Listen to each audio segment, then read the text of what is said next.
Assalamualaikum warahmatullahi wabarakatuh. Alhamdulillahirabbil alamin. Marilah kita bersyukur kepada Allah Subhanahu wa taala, karena atas limpahan rahmat dan nikmatnya kita bisa kembali belajar bersama-sama. Anak-anak sekalian, bagaimana kabar kalian?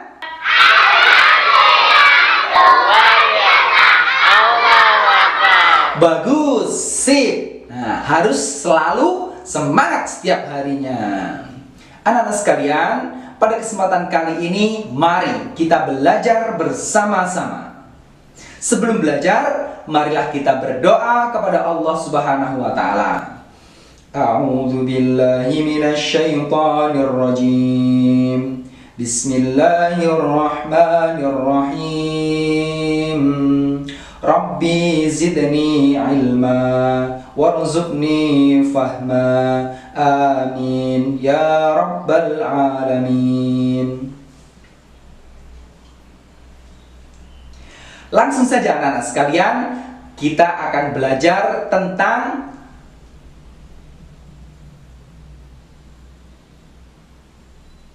bersih itu sehat. Sebelum kita melaksanakan sholat, ada dua hal yang perlu diketahui. Apa itu? Yang pertama, kita harus bersih dari najis. Yang kedua, kita harus suci dari hadas. Nah, itu yang akan kita bahas. Seru sekali, bukan?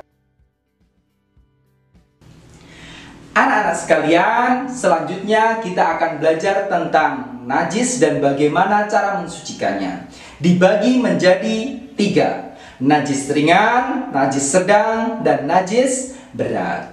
Najis ringan dulu ya. Yang termasuk najis ringan itu cuma satu, yaitu air kencing bayi laki-laki yang belum makan dan minum apapun kecuali ASI. Itu termasuk najis ringan. Cuma itu saja. Karena najis ringan, maka cara membersihkannya mudah sekali. Hanya dengan dipercikan air di tempat najis tersebut, maka sudah kembali bersih, suci, dan bisa dipakai.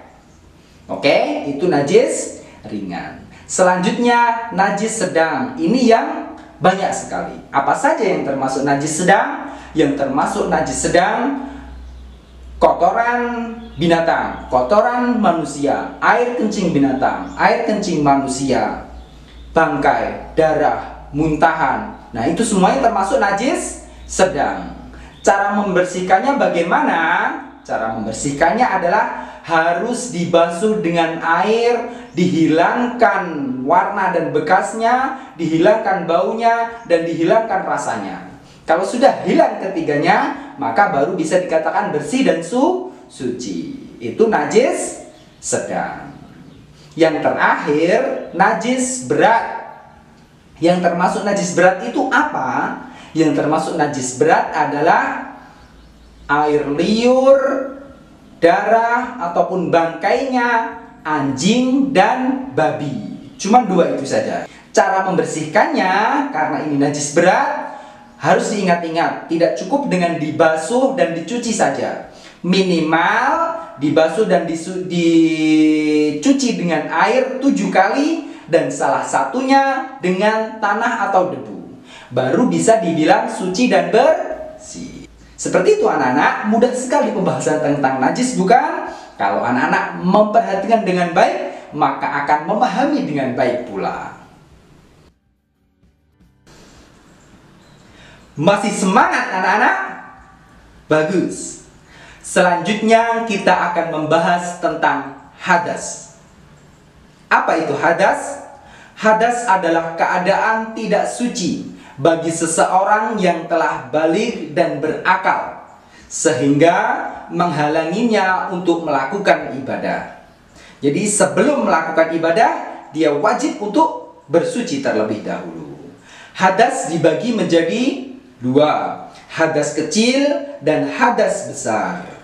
Apa saja yang termasuk hadas kecil? Yang termasuk hadas kecil adalah keadaan ketika kamu selesai buang air, buang hajat, buang angin, tidur, dan semua hal-hal yang membatalkan wudhu. Itu termasuk hadas kecil. Cara mensucikannya bagaimana? Hadas kecil cukup dengan berwudhu, ataupun kalau tidak ada air dengan tayamum. Itu hadas kecil. Kalau hadas besar, yang termasuk hadas besar, bagi laki-laki dia mimpi basah, bagi perempuan dia haid ataupun setelah melahirkan nifas namanya. Kemudian bagi laki-laki dan perempuan yang sudah berumah tangga melakukan hubungan badan. Nah, semua itu adalah hadas besar. Dan cara mensucikannya tidak cukup dengan wudhu, tapi harus dengan mandi besar. Kalau memang tidak ada air, boleh dengan tayamum. Nah, itu pembahasan tentang hadas kecil dan hadas besar. Mudah sekali, bukan? Barusan saja kita bahas tentang cara bersuci wudhu dan tayamum. Mari kita ingat-ingat kembali pelajaran tersebut. Wudhu kita sudah mempelajarinya 2 tahun yang lalu di kelas 2. Tapi setiap hari kita juga melaksanakannya sebelum sholat. Maka kita ingat-ingat kembali sekarang dengan bersama-sama ikuti tepuk wudhu. Siap? Tepuk wudhu. Baca basmalah sambil cuci tangan. Kumur-kumur basuh hidung, basuh muka. Tangan sampai ke siku, kepala dan telinga. Terakhir basuh kaki lalu doa. Amin. Bisa? Kita coba sekali lagi. Tepuk wudhu. Baca bismillah lalu cuci tangan. Kumur-kumur basuh hidung, basuh muka. Tangan sampai ke siku, kepala dan telinga. Terakhir cuci kaki lalu doa. Amin. Itu adalah urutan-urutan wudhu. Selanjutnya kita belajar tentang tayamum.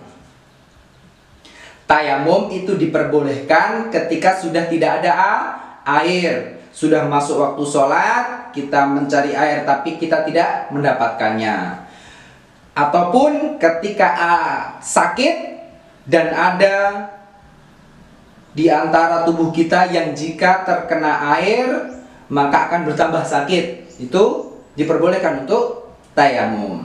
Terus yang ketiga, ketika kita sedang musafir, mencari air kemana-mana tidak dapat dan sudah masuk waktu sholat, boleh kita bertayamum. Tayamum cukup dengan muka dan tangan saja. Pertama kita cari debu yang kita yakini debu tersebut suci. Kemudian kita tempelkan tangan kita.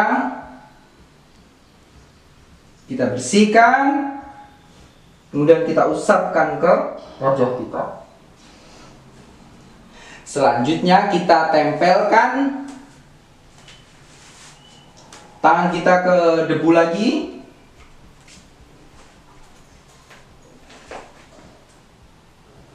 Kemudian kita tipiskan, kita usapkan ke tangan kita. Sekali lagi.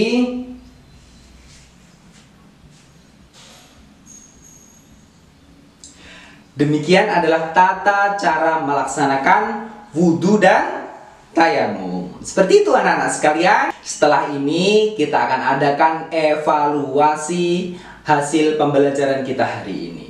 Saya harapkan anak-anak selalu semangat dalam belajar. Maka sebelum kita akhiri, mari berdoa bersama-sama. Demikian, wassalamualaikum warahmatullahi wabarakatuh.